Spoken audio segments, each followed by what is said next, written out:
Chapter 4. Nebuchadnezzar the king, unto all people, nations, and languages that dwell in all the earth, peace be multiplied unto you. I thought it good to show the signs and wonders that the high God hath wrought toward me. How great are his signs, and how mighty are his wonders! His kingdom is an everlasting kingdom, and his dominion is from generation to generation. I, Nebuchadnezzar, was at rest in mine house, and flourishing in my palace. I saw a dream which made me afraid, and the thoughts upon my bed and the visions of my head troubled me. Therefore made I a decree to bring all the wise men of Babylon before me, that they might make known unto me the interpretation of the dream. Then came in the magicians, the astrologers, the Chaldeans, and the soothsayers, and I told the dream before them, but they did not make known unto me the interpretation thereof. But at the last Daniel came in before me, whose name was Belteshazzar, according to the name of my God, and in whom is the spirit of the holy gods. And before him I told the dream, saying, O Belteshazzar, master of the magicians, because I know that the spirit of the holy gods is in thee, and no secret troubleth thee, tell me the visions of my dream that I have seen, and the interpretation thereof. Thus were the visions of mine head in my bed. I saw, and behold, a tree in the midst of the earth, and the height thereof was great.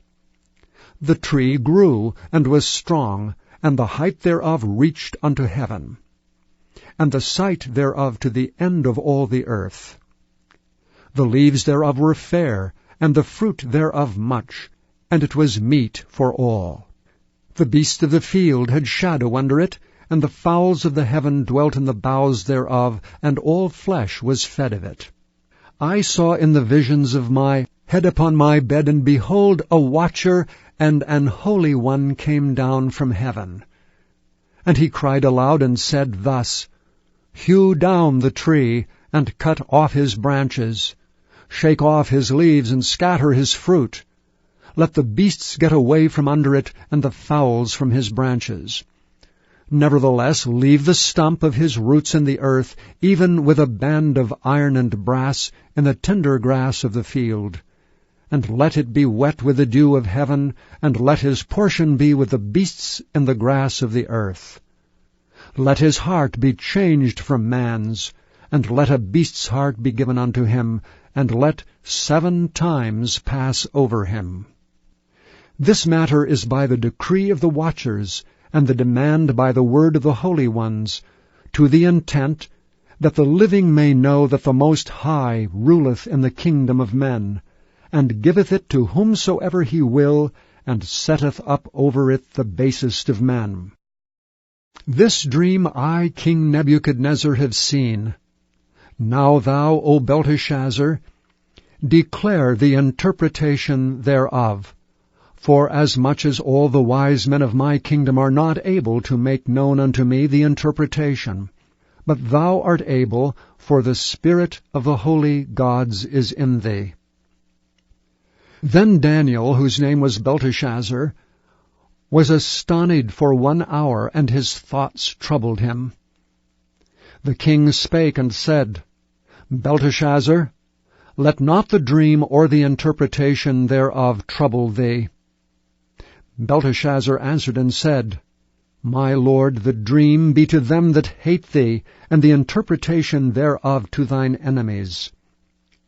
The tree that thou sawest, which grew and was strong, whose height reached unto the heaven, and the sight thereof to all the earth, whose leaves were fair, and the fruit thereof much, and in it was meat for all, under which the beasts of the field dwelt, and upon whose branches the fowls of the heaven had their habitation. It is thou, O king, that art grown and become strong, for thy greatness is grown, and reacheth unto heaven, and thy dominion to the end of the earth. And whereas the king saw a watcher and an holy one coming down from heaven, and saying, Hew the tree down and destroy it, yet leave the stump of the roots thereof in the earth, even with a band of iron and brass, in the tender grass of the field, and let it be wet with the dew of heaven, and let his portion be with the beasts of the field, till 7 times pass over him. This is the interpretation, O king, and this is the decree of the Most High, which is come upon my lord the king. That they shall drive thee from men, and thy dwelling place shall be with the beasts of the field, and they shall make thee to eat grass as oxen. And they shall wet thee with the dew of heaven, and 7 times shall pass over thee, till thou know that the Most High ruleth in the kingdom of men, and giveth it to whomsoever he will. And whereas they commanded to leave the stump of the tree roots, thy kingdom shall be sure unto thee, after that thou shalt have known that the heavens do rule. Wherefore, O king, let my counsel be acceptable unto thee, and break off thy sins by righteousness, and thine iniquities by showing mercy to the poor, if it may be a lengthening of thy tranquillity. All this came upon the king Nebuchadnezzar. At the end of 12 months he walked in the palace of the kingdom of Babylon. The king spake and said, Is not this great Babylon that I have built for the house of the kingdom by the might of my power, and for the honor of my majesty? While the word was in the king's mouth, there fell a voice from heaven, saying, O king Nebuchadnezzar, to thee it is spoken, The kingdom is departed from thee. And they shall drive thee from men, and thy dwelling shall be with the beasts of the field. They shall make thee to eat grass as oxen, and 7 times shall pass over thee, until thou know that the Most High ruleth in the kingdom of men, and giveth it to whomsoever he will. The same hour was the thing fulfilled upon Nebuchadnezzar, and he was driven from men, and did eat grass as oxen, and his body was wet with the dew of heaven, till his hairs were grown like eagle's feathers, and his nails like birds' claws. And at the end of the days I, Nebuchadnezzar, lifted up mine eyes unto heaven, and mine understanding returned unto me, and I blessed the Most High, and I praised and honored him that liveth forever, whose dominion is an everlasting dominion, and his kingdom is from generation to generation. And all the inhabitants of the earth are reputed as nothing, and he doeth according to his will in the army of heaven, and among the inhabitants of the earth, and none can stay his hand, or say unto him, What doest thou?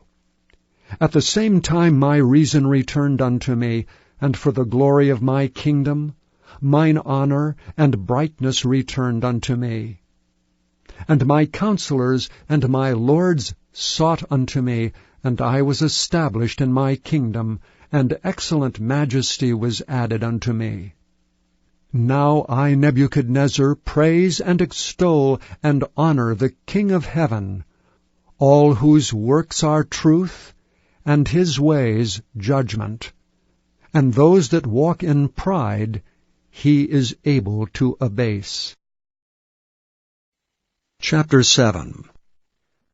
For this Melchizedek, king of Salem, priest of the Most High God, who met Abraham returning from the slaughter of the kings, and blessed him, to whom also Abraham gave 1/10 part of all, first being by interpretation King of righteousness, and after that also King of Salem, which is King of peace, without father, without mother, without descent, having neither beginning of days, nor end of life, but made like unto the Son of God, abideth a priest continually. Now consider how great this man was, unto whom even the patriarch Abraham gave the 10th of the spoils. And verily, they that are of the sons of Levi, who receive the office of the priesthood, have a commandment to take tithes of the people according to the law, that is of their brethren, though they come out of the loins of Abraham. But he whose descent is not counted from them received tithes of Abraham, and blessed him that had the promises. And without all contradiction, the less is blessed of the better.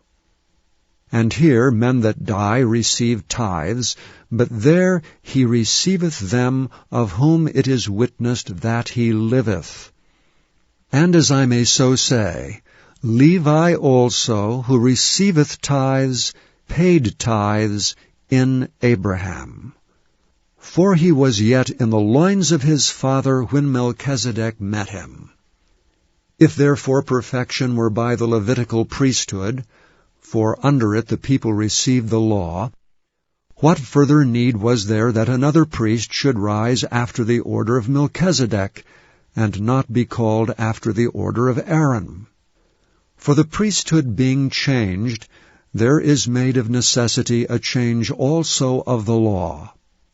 For he of whom these things are spoken pertaineth to another tribe, of which no man gave attendance at the altar.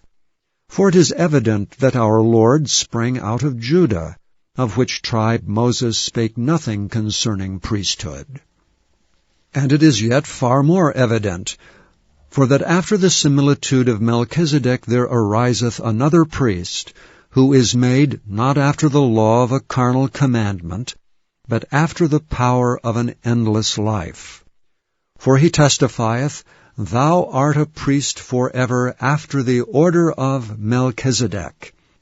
For there is verily a disannulling of the commandment going before for the weakness and unprofitableness thereof. For the law made nothing perfect, but the bringing in of a better hope did, by the which we draw nigh unto God. And inasmuch as not without an oath he was made priest, for those priests were made without an oath, but this with an oath by him that said unto him, The Lord swear and will not repent, Thou art a priest forever after the order of Melchizedek. By so much was Jesus made, a surety of a better testament. And they truly were many priests, because they were not suffered to continue by reason of death. But this man, because he continueth ever, hath an unchangeable priesthood. Wherefore he is able also to save them to the uttermost, that come unto God by him, seeing he ever liveth to make intercession for them. For such an high priest became us, who is holy, harmless, undefiled, separate from sinners, and made higher than the heavens, who needeth not daily, as those high priests, to offer up sacrifice, first for his own sins, and then for the people's, for this he did once when he offered up himself. For the law maketh men high priests which have infirmity, but the word of the oath, which was since the law, maketh the Son, who is consecrated for evermore. Chapter 8. Now of the things which we have spoken, this is the sum. We have such an high priest, who is set on the right hand of the throne of the majesty in the heavens, a minister of the sanctuary and of the true tabernacle, which the Lord pitched, and not man. For every high priest is ordained to offer gifts and sacrifices. Wherefore it is of necessity that this man have somewhat also to offer. For if he were on earth, he should not be a priest, seeing that there are priests that offer gifts according to the law, who serve unto the example and shadow of heavenly things, as Moses was admonished of God when he was about to make the tabernacle. For see, saith he, that thou make all things according to the pattern showed to thee in the mount. But now hath he obtained a more excellent ministry, by how much also he is the mediator of a better covenant, which was established upon better promises. For if that first covenant had been faultless, then should no place have been sought for the second. For finding fault with them, he saith, Behold, the days come, saith the Lord, when I will make a new covenant with the house of Israel and with the house of Judah, not according to the covenant that I made with their fathers in the day that I took them by the hand to lead them out of the land of Egypt, because they continued not in my covenant, and I regarded them not, saith the Lord. For this is the covenant that I will make with the house of Israel after those days, saith the Lord. I will put my laws into their mind, and write them in their hearts, and I will be to them a God, and they shall be to me a people. And they shall not teach every man his neighbor, and every man his brother, saying, Know the Lord, for all shall know me, from the least to the greatest. For I will be merciful to their unrighteousness, and their sins and their iniquities will I remember no more. In that he saith, A new covenant, he hath made the first old. Now that which decayeth and waxeth old is ready to vanish away. Please visit YesTheBible.com.